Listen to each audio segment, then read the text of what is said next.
தெற்கே ஒரு ஒளி பிறந்தது, அது இந்தியாவை வழி நடத்தியது. அப்படிதான் முன்னையும் அப்படித்தான், இப்பயும் அப்படிதாங்க. பார்த்தீங்களா? அதனால நம்மை பின்பற்றி இந்தியாவும், இந்தியாவை பின்பற்றி உலகமும் இனி அமைதி காணும் வச்சிங்களா. அதை நோக்கி நாம் போகிறோம்.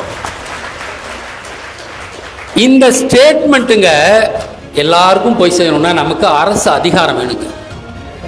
அரசு அதிகாரம் வேணும். அதே போல ஒரு சக்தி வாய்ந்தது வேற ஒன்றும் இல்லை. இன்னொன்று அவங்கக்கிட்ட தான் எல்லாமே இருக்குது, மீடியா இருக்குது, எல்லாம் இருக்குது. அதனால் அரசை படிப்பது தான் நம்முடைய அடுத்த இலக்காக இருக்குது. அதுக்கு தான் நம்ம பட்டய படிப்பு நடத்தியிருக்கிறோம். நாம் சிஸ்டமேட்டிக்காக போயிருக்கோம் ஆச்சுங்களா. நாம் தெருவில் இறங்கினால், நாம் பேச ஆரம்பித்தால் கூட்டம் நம்பக்கம் தான் திரும்பும் ஆச்சுங்களா. ஏன்னா இது வரைக்கும் இருந்த அரசியல் வேற, நாம் பேச போகிற அரசியல் வேற. நம்மக்கிட்ட சரக்கு ரொம்ப முடுக்காக இருக்குது, எந்த துறை எடுத்தாலும் முடுக்காக இருக்குது.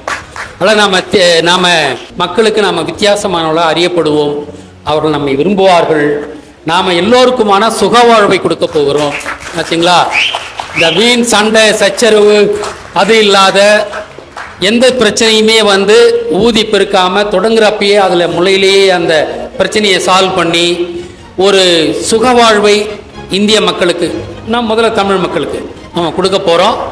இந்த மாடல் ஆச்சுங்களா, இந்த ஆசீவக மாடல் திருப்பி இந்தியா பூரா காப்பி செய்யப்படும். அது உலகளாமும் பரவும் ஆச்சுங்களா.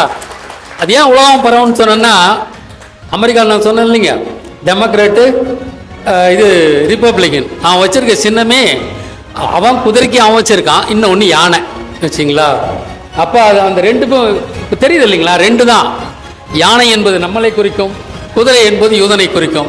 நாம் ரெண்டு இனம் தான் உலகத்தில் இருக்கிறாங்க ஆச்சுங்களா. இது ரெண்டுக்கும் தான் போட்டி.